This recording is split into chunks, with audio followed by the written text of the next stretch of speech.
नमस्ते, स्वागत छ यहाँहरूलाई मेरो च्यानलमा। आज म यहाँहरूसँग ढकनी र अचारी आलुको रेसिपी सेयर गर्न गइरहेको छु। सबैभन्दा पहिला म यहाँहरूलाई ढकनी बनाएर देखाउँछु। ढकनी बनाउनको लागि मैले लिएको छु 2 कप बासमती चामल। यसलाई चाहिँ मैले राम्रोसँग पखालेर 10 मिनेटको लागि भिजाउन राखेँ। अब ढकनी बनाउनको लागि कराई तातिसकेको छ। मैले यसमा 3 चम्चा जति घिउ राखेँ। घिउ राम्रोसँग तातिसकेको छ। अब यसमा अघि हामीले भिजाएर राखेको चामल राख्ने। अब यो चामललाई चाहिँ रातो हुने बेलासम्म भुट्नुपर्छ। चामल यतिको रातो भइसकेपछि अब यसमा मैले यो कोरेको नरिवल राखेँ। अब यसलाई पनि चामलसँग एकैछिन भुट्ने। त्यस्तै मैले थोरै काजु पनि राखेँ। यहाँहरूले ड्राई फ्रुट चाहिँ आफ्नो स्वाद अनुसार राख्न सक्नुहुनेछ। यसलाई एकैछिन भुटिसकेपछि अब यसमा मैले यो सक्खर राखेँ। यहाँहरूले चिनी पनि राख्न सक्नुहुनेछ। यसरी सक्खर राखेर बनाउँदाखेरि ढकनीको स्वाद अझै बढ्छ। अब यतिको भइसकेपछि मैले यसमा राखेँ 3 कप दुध। मैले चाहिँ मनतातो दुधको युज गरेको छु। त्यसपछि मैले यसमा राखेँ सुकुमेलको धुलो अनि मरिचको धुलो। यसले चाहिँ ढकनीको स्वादलाई अझै बढाउँछ। यसलाई एकपटक राम्रोसँग चलाउने। अब यसलाई कभर गरेर मधुरो आँचमा पकाउनु पर्छ। यसलाई यहाँहरूले बीचबीचमा चलाउँदै पनि जानुहोला। यसलाई 15 मिनेट जति पकाइसकेपछि एकपटक चेक गरौँ। ढकनी चाहिँ अलि फर्र परेको राम्रो हुन्छ। त्यसैले अब यसलाई एकछिन फेरि पकाउनु पर्छ।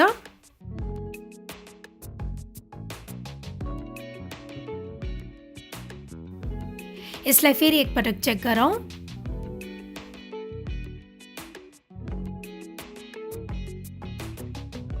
अब हाम्रो यो ढकनी चाहिँ रेडी भइसकेको छ। अब म यहाँहरूलाई अचारी आलु बनाएर देखाउँछु। यसको लागि सबैभन्दा पहिला म अचारी आलुको लागि चाहिने मसला तयार पार्न गइरहेको छु। यसको लागि मैले प्यानमा राखेँ जिरा, धनिया, सौंफ, ज्वानो, रायो, मेथी अनि यो सुकेको खुर्सानी। अब यसलाई चाहिँ एकैछिन भुट्नुपर्छ।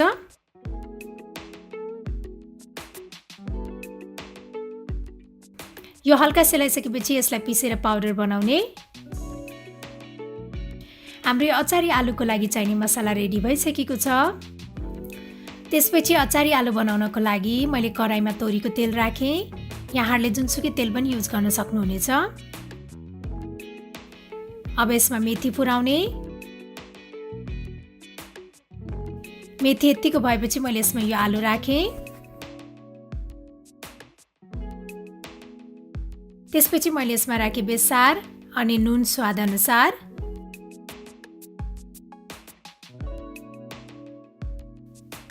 अब यसलाई कभर गरेर यो आलु नपाकुन्जेल पकाउनु पर्छ।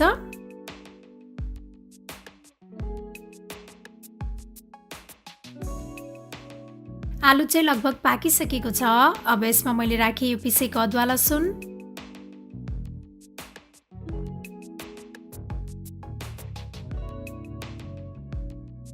त्यसपछि अघि हामीले पिसेर राखेको मसला पनि राख्ने।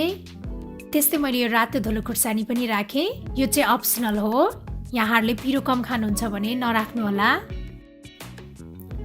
सबैलाई राम्रोसँग मिक्स गर्ने। अब यो मसलालाई चाहिँ आधा मिनेट जति भुट्नुपर्छ। त्यसपछि मैले यसमा राखेँ मसिनो पारेर काटेको टमाटर।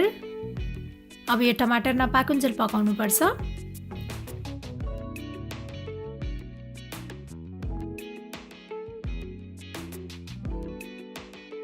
हाम्रो यो टमाटर पनि राम्रोसँग पाकिसकेको छ।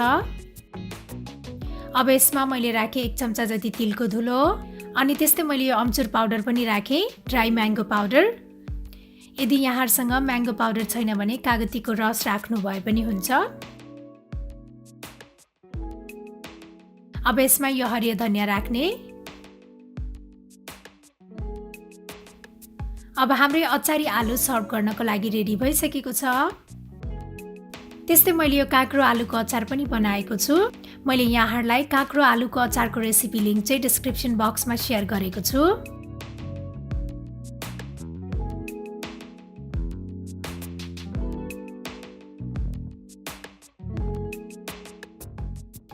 अब हाम्रो यो मिठो ढकनी र अचारी आलु चाहिँ खानको लागि रेडी भइसकेको छ।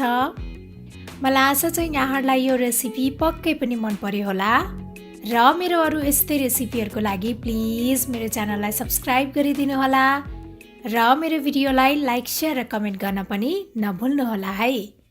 Thank you for watching. Bye by.